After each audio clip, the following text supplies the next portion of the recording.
Hello বন্ধুরা, আমাদের এখানে আজ 2-3 দিন টানা বৃষ্টি হচ্ছে, কিন্তু জগদ্ধাত্রী পুজোর আজকে দশমী। আর আমরা দশমীর দিন বেরিয়েছি ঠাকুর দেখতে। আমি আর আমার বড় মেয়ে একসঙ্গে বেরিয়েছি।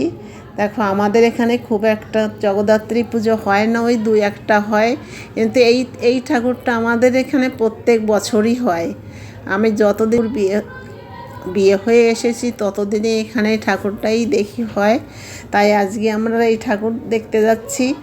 আর লাইটিংটাও খুব ভালো করে। দেখো, আমি তোমাদের সঙ্গেও শেয়ার করছি, তোমরাও আমার সঙ্গে দেখে নাও ঠাকুরটা কেমন হয়েছে।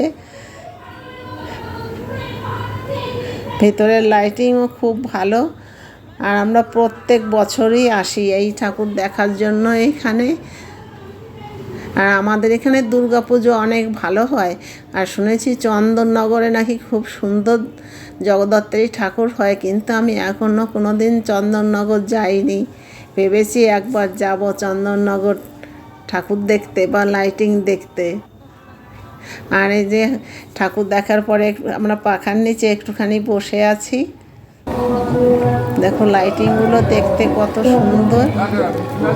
অনেক মানুষই হয়েছে এখানে ঠাকুর দেখার জন্য।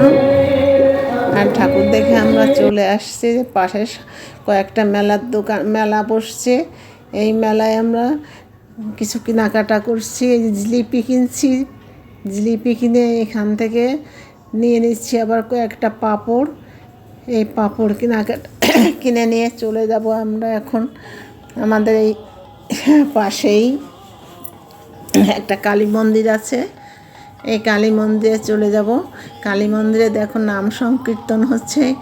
আমরা এই কিছুক্ষণ এই নাম সংকীর্তন শুনছি। নাম সংকীর্তন শোনার পরে এখান থেকে চলে যাব বাড়িতে এখন।